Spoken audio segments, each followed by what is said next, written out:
Hi everyone.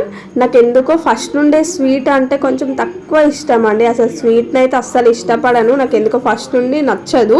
కానీ ఎందుకో ఈరోజు అయితే కొంచెం స్వీట్ తినాలనిపించింది.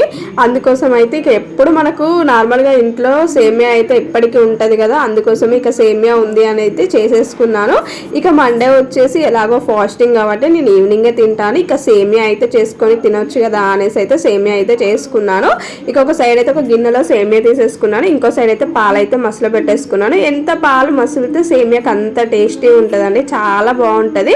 ఇక నెయ్యి అయితే మంచి ఎక్కువ వేసేసుకొని మన డ్రై ఫ్రూట్స్ అయితే అన్ని ఫ్రై చేసేసుకున్నానండి. కొంచెం డ్రై ఫ్రూట్స్తోనే టేస్ట్ కదా.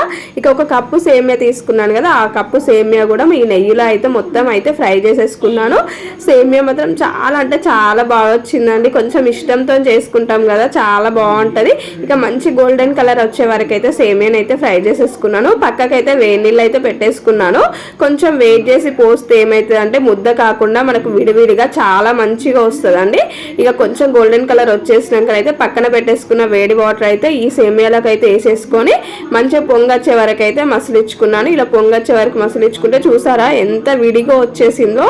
మనం అదే చల్లటిలు కొన్ని పోసామంటే ముద్దగా అయిపోతుంది. ఇలా వేడి నీళ్ళు పోసేసుకొని మంచిగా మధ్య మధ్యలో కలుపుకుంటూ ఉంటే మనకు సేమియా అయితే ఒక 2 minutesలో అయితే మంచిగా ఉడికిపోతుంది అండి. ఆల్మోస్ట్ అయితే మనకు సేమియా అనేది మంచిగా అయితే కుక్ అయింది. ఒకసారి చూస్తేనే అర్థమైపోతుంది. అయితే ఎందుకంటే కలుపుతూ ఉన్నాను, మళ్ళీ ఎందుకంటే అడిగంటిపోయి ముద్దలాగా అయిపోతుందేమో అన్న భయానికి.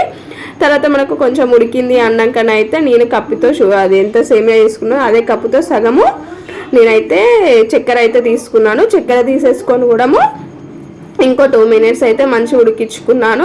నాకు ఎందుకో కలుపుతున్నాను అంటే కలిపితే అడగంటకుండా చాలా బాగుంటుంది అనేసి. ఇంకొక 2 minutes మసిలినాకనైతే మనం వేడి చేసి పక్క పెట్టేసుకున్న పాలు అయితే పోసాను.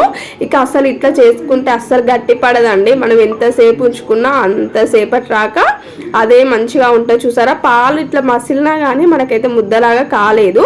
ఇంకొక 1 minute 2 minutes మసలు పెట్టేసుకున్నాక లాస్ట్లో ఇలాచి పౌడర్ వేసుకొని ఒక 2 నిమిషాలు మంచిగా పొంగచ్చేసుకొని మసలే వరకు అయితే ఉంచేసుకొని ఎంత టేస్టీగా ఉంటే సేమియా రెడీ అయిపోతుంది. నాలాగా మీరు కూడా చేసుకోవాలనిపించినప్పుడు చేసుకొని అయితే తినండి. ఇంకా దాని కాంబినేషన్లో గారెలు.